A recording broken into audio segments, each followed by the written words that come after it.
Acara selanjutnya, mari kita dengar tausiah Ramadan dari Ustadz Jamiluddin. Kepada Ustadz Jamiluddin, falyatafaddal mashkura.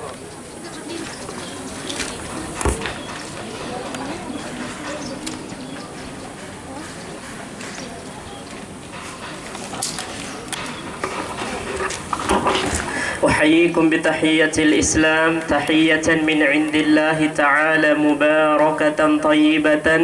السلام عليكم ورحمة الله وبركاته.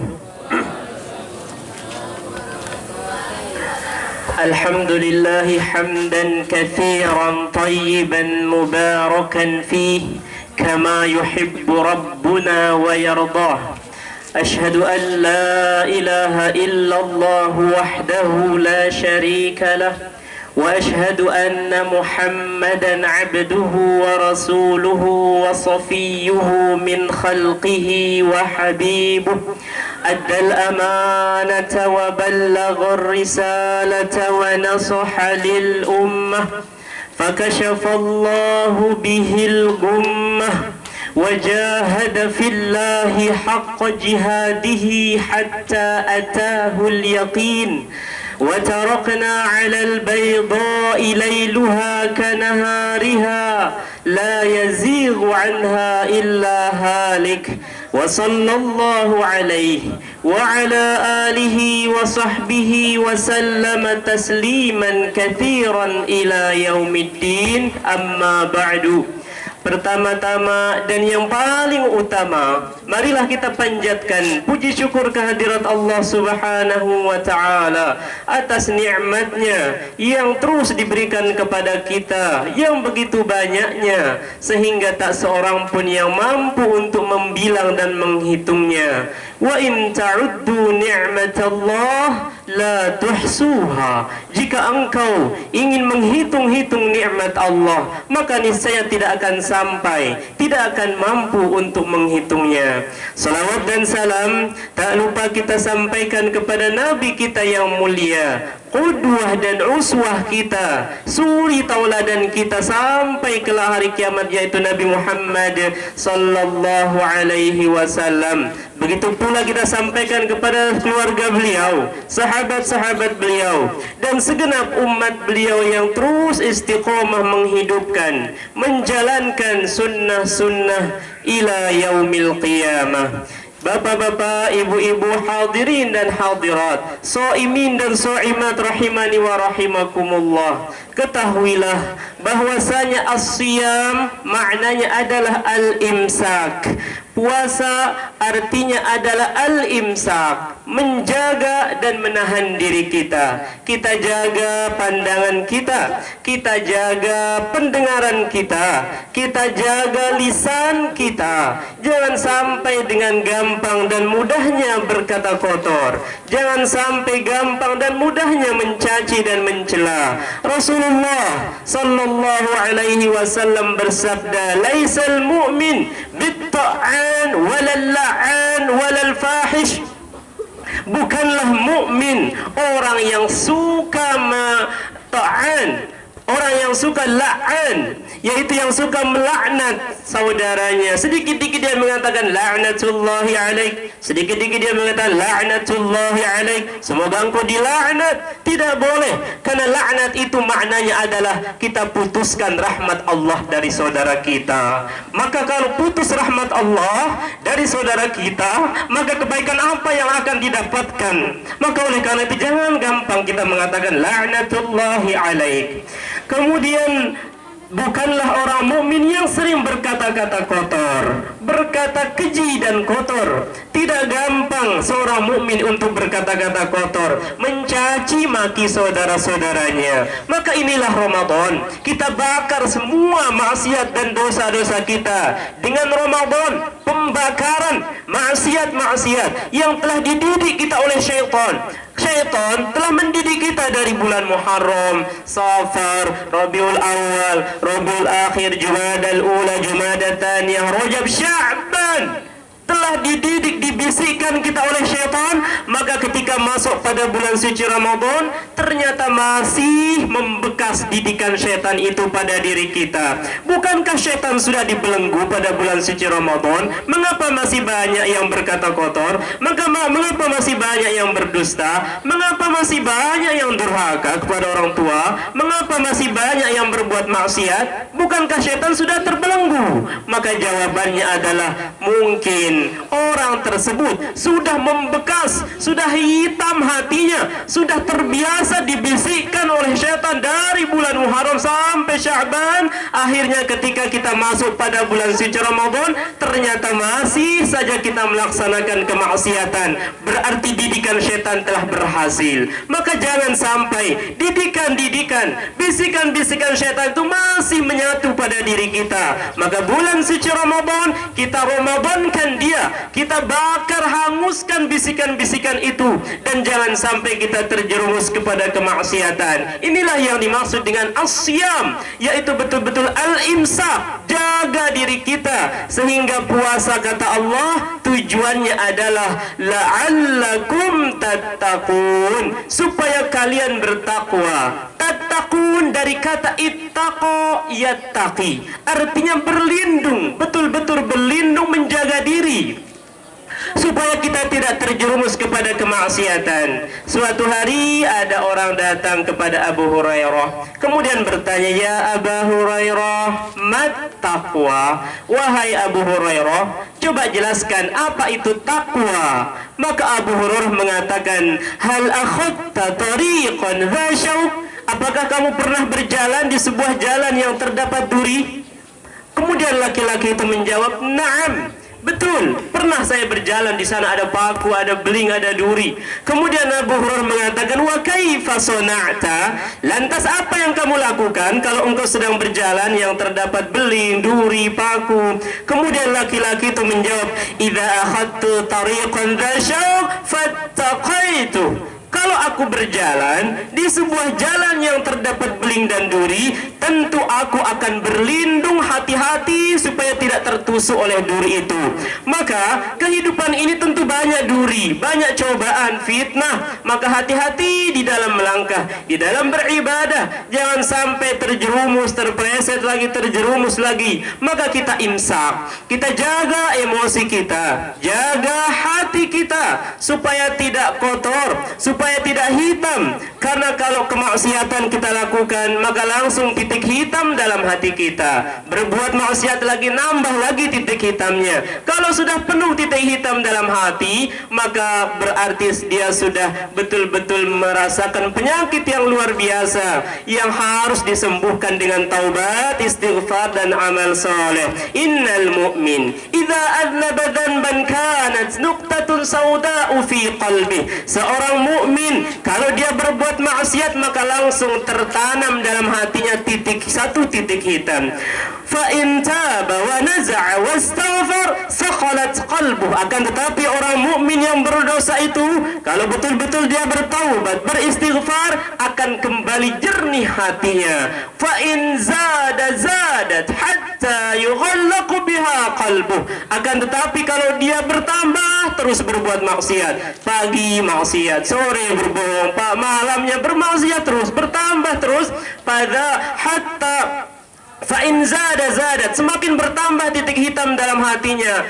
Fadzalika ar-ran alladzi dzakara Allah azza wa jalla fi kitabih kalla bal rana ala qulubihim ma kanu yaksibun. Kalau sudah tertutup oleh tinta hitam hatinya dengan kemaksiatan, tidak ada beningnya sedikit pun, maka itulah yang disebut dengan penyakit ron. Sebagaimana Allah berfirman, kalla bal rana ala qulubihim ma kanu yaksibun.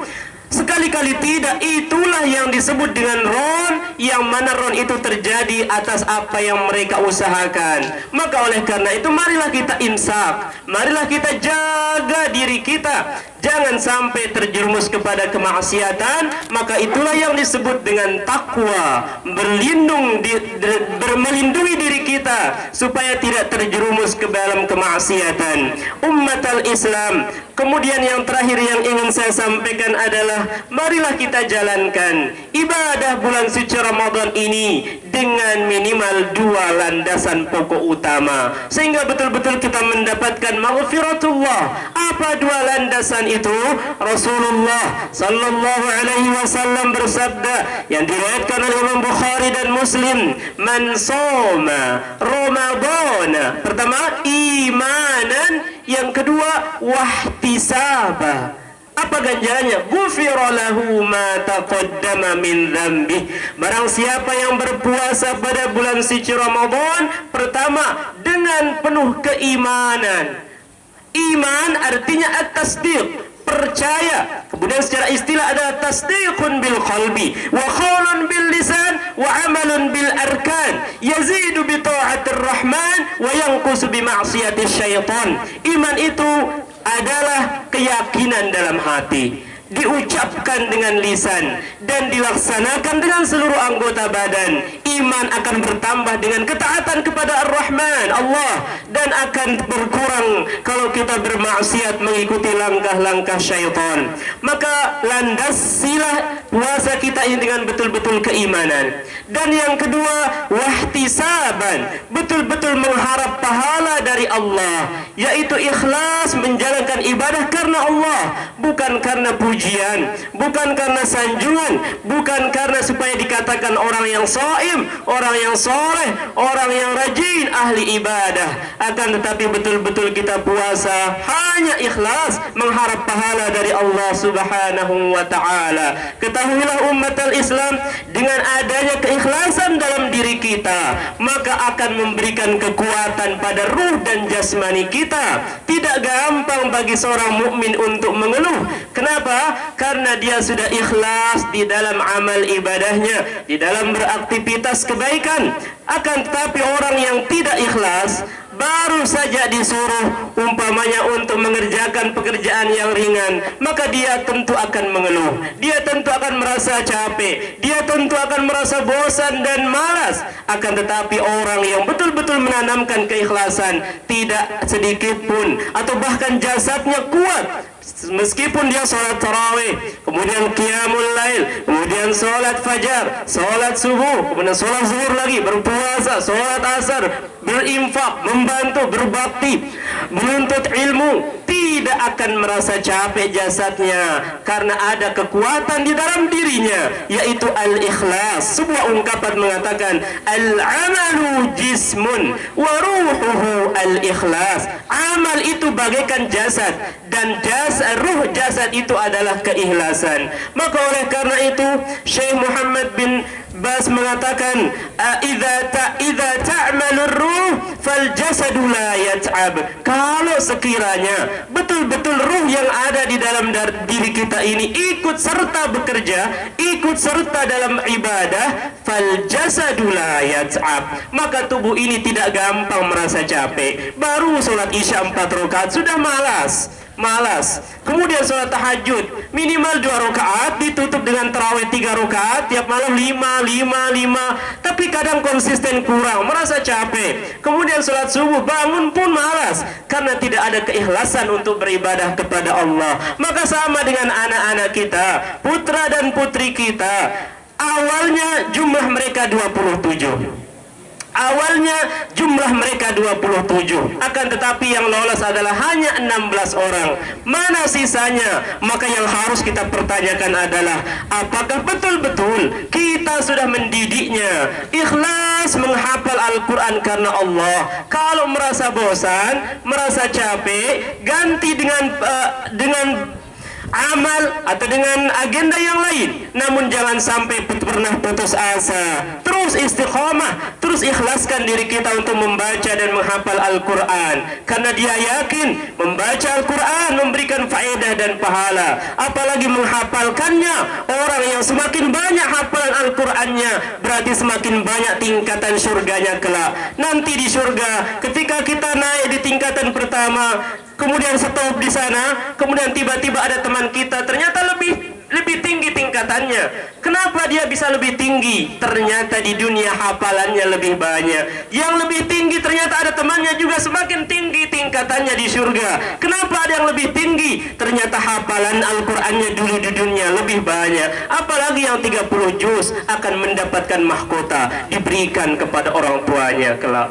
Maka oleh karena itu berbanggalah dan berbahagialah orang tua yang telah mengikhlaskan anaknya untuk kita didik di sini untuk belajar ikhlas menghafalkan Al-Quran. Ikhlas tidak gampang wahai jamaah, sangat-sangat sulit. Baru karantina semalam, 2 malam, 3 malam, belum cukup 2 minggu, masih banyak cobaan-cobaan sehingga akhirnya ada yang mundur di tengah jalan, sehingga yang lolos adalah hanya 16 orang. Maka oleh karena itu upaya orang tua juga untuk menanamkan bagaimana anak-anak kita untuk ikhlas di dalam beribadah, di dalam mengerjakan ketaatan kepada Allah, menghafal Al-Quran, belajar, menuntut ilmu, terus tanamkan kepada mereka. Kalau mereka malas, umpamanya suatu hari bapak atau ibu, nak, ayo berangkat sekolah, nuntut ilmu.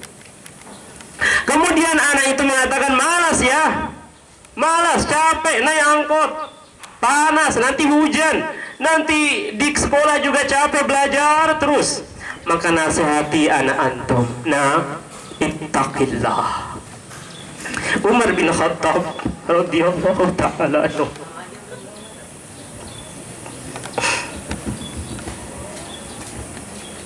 setiap kali berwasiat kepada anaknya Abdullah, ya bunayya ittaqillah, wahai anakku, bertakwalah kepada Allah. Maka koreksi dan muhasabah diri kita, bapak dan ibu. Pernahkah bapak dan ibu sebelum anak antum berangkat ke sekolah, pernahkah antum mengatakan kepada dia, nah, ittaqillah, nah, bertakwalah kepada Allah. Jangan hanya di rumah, di sekolah pun bertakwa kepada Allah. Kan tetapi sering kita mendengar orang tua, nah, jadi pejabat, nah, jadi dokter ya, nah, jadi mahir pintar bahasa Inggris, bahasa Jerman, nah, pelajari MTK, pelajari ilmu-ilmu dunia, jadilah DPR, jadilah presiden nanti. Boleh, silahkan. Tapi jangan lupa yang kita utamakan adalah Allah. Maka jangan sekali-kali kita melupakan, wasiatkan kepada anak kita. Mungkin harta kita nggak punya, akan tetapi jangan lupa setiap kali anak kita mau berangkat nuntut ilmu, nak, ittaqillah. Jangan nakal di sekolah, jangan sakiti hati guru, jangan pokoknya berbuat dosa. Jangan di depan saya engkau taat, tapi di belakang engkau murka kepada Allah. Aku takut kalau engkau menyeret aku ke neraka. Gara-gara anak bisa menyeret orang tuanya ke neraka. Maka oleh karena itu, wahai para bapak-bapak dan ibu-ibu, terus nasihati anak kita tentang takwa. Kemudian ajarilah mereka untuk ikhlas, supaya jangan ada rasa malas. Nah, kenapa malas? Nuntut ilmu tapi capek, Pak. Kuncinya supaya engkau tidak capek adalah ikut sertakan ruhmu untuk berangkat menuntut ilmu. Kalau sekedar jasad, betul akan capek, semenit 2 menit capek. Apalagi ibu-ibu, karena saya sudah punya istri, jadi saya tahu pekerjaan ibu-ibu. Paginya kadang sudah repot, nyapu, ngepel, belum nanti anaknya mau pipis, kemudian diajari doa bangun tidur, kemudian mulai masak, bikinkan kopi, belum setrika baju, gosok sepatu, belum siangnya siapkan sayur lagi, masak lagi, tunggu suami pulang, belum lagi didik anak-anak, belum malamnya masak lagi, cuci baju lagi, gosok lagi, ngepel lagi, banyak sekali pekerjaan. Akan tetapi kalau istri-istri antum gampang mengeluh kepada antum, abi capek, abi, saya nyuci capek, ngepel, mendidik anak-anak capek, kapan ininya? Maka katakan kepada istri-istri antum, Umi, kalau mau tidak capek, ikut sertakan ruh ini untuk bekerja semata-mata mentaati Allah, mentaati suami, dan itu adalah pahala, bahkan derajatnya seperti jihad fi sabilillah. Maka kalau seorang istri betul-betul bekerja ikhlas karena Allah, gosok baju bismillah karena Allah, mentaati suami, pahala, sedekah sehingga mengepel dia ikhlas, mencuci dia ikhlas, masak dia ikhlas, tidak gampang mengeluh. Maka inilah istri-istri yang hebat, istri-istri yang sudah ditanamkan oleh suaminya ikhlas lillahi ta'ala. Belum kadang-kadang bapaknya suami ke kantor, akhirnya dia yang mengantar sekolah anaknya, capek tiap hari. Akan tetapi kalau betul-betul ikhlas lillahi ta'ala, guru pun tidak pandang capek, anak-anak sampai asar bismillah belajar tidak capek. Kenapa? Karena ruh kita juga ikut bekerja. Maka oleh karena itu puasa pada bulan suci Ramadan ini landasi ia minimal dengan dua hal tadi, imanan wahtisaba, dengan keimanan dan juga ikhlas mengharap pahala dari Allah. Semoga amal ibadah puasa kita betul-betul sempurna dan diterima oleh Allah Subhanahu wa ta'ala, dan kita terhindar dari bisikan-bisikan, didikan-didikan syaitan. Meskipun kita sudah keluar nanti pada bulan Ramadan, tetap dalam kondisi bertakwa kepada Allah dimanapun dan kapanpun, baik siang maupun malam, baik dikala sendiri maupun dikala rame. Jangan hanya bertakwa ketika dikala rame, akan tetapi dikala sendiri pun tetap takut kita kepada Allah. Untuk menutup ceramah singkat ini, maka saya bawakan sabda Rasulullah sallallahu alaihi wasallam, hadis yang masyhur, hadis Sauban, bahwasanya Rasulullah sallallahu alaihi wasallam bersabda, la a'lamanna aqwaman min ummati ya'tuna yawmal qiyamati bihasanati amsali jibalati hamati bidan. Rasulullah bersabda, aku mengetahui sebagian umatku kelak pada hari kiamat datang membawa pahala amal ibadah sangat banyak sekali, besar bagaikan gunung Tihamah yang berwarna putih, yang tinggi. Mungkin di Indonesia nggak ada, kan? Tapi gunung Tihamah itu biasa di Arab, berwarna putih, gunung yang besar tinggi. Kelak ada sebagian kaum membawa pahalanya besar, gunung seperti gunung Tihamah. Akan tetapi fayaj'aluhallahu haba'an manthura. Akan tetapi Allah jadikan pahala yang bergunung itu hancur bagaikan debu yang ditiup angin. Kecil-kecil hancur bagaikan debu yang ditiup angin. Kalau bapak ibu punya rumah, kemudian pagi-pagi buka jendela, ventilasi, biasanya ada sinar matahari yang masuk. Nah, biasanya kalau sinar matahari masuk ke dalam ruangan kita, kamar, ada debu-debu kecil berterbangan. Seperti itu kelak dijadikan pahala itu berterbangan, kecil bagian debu-debu yang berterbangan. Maka Sauban, seorang sahabat, Sauban bertanya, ya Rasulullah, sifhum lana, jallihim lana, alla nakuna minhum, fa innana la na'lam. Ya Rasulullah, tolong sebutkan ciri-ciri kaum tersebut. Bagaimana sih ciri-ciri kaum tersebut? Tolong beritahukan kepada kami, supaya kami jangan termasuk kaum yang seperti itu. Sudah besar pahala yang dibawa ke akhirat, tapi hancur bagaikan debu, enggak sia-sia, tidak ada apa-apanya. Nah, kemudian Rasulullah menjawab, fa innahum ikhwanukum wa min jildatikum wa ya'khuduna minal laili kama ta'khudun walakinnahum aqwamun idza khalau bimaharimillah intahakuha. Mereka itu adalah kaum dari sebangsa kalian, sama manusia, dari jenis kulit kalian sama, itu bukan jin, bukan malaikat, sama seperti kalian, mereka juga manusia dari sebangsa kalian. Wa ya'khuduna minal laili kama ta'khudun. Mereka ternyata juga rajin sholat malam, rajin sholat tahajud sebagaimana kalian rajin sholat tahajud, wahai para sahabat. Artinya ternyata kaum ini bukan orang yang malas, sholat tahajudnya rajin. Kok bisa-bisa pahala yang sebesar gunung itu hancur? Apa salahnya? Rasulullah mengatakan, walakinnahum aqwamun idza khalau bimaharimillah intahakuha. Akan tetapi kaum tersebut ketika sendirian, nggak ada orang lain, sendiri, dia berani melanggar apa yang diharamkan oleh Allah. Malam-malam ditutup pintunya, ditutup jendelanya, ditutup kulambu kordennya, ditutup, sepi, nggak ada orang. Dinyalakan wifi-nya, dibuka laptopnya, kemudian dibuka di YouTube, dibuka video-video dan gambar-gambar yang diharamkan oleh Allah. Malam itu juga pahala yang sebesar gunung sia-sia.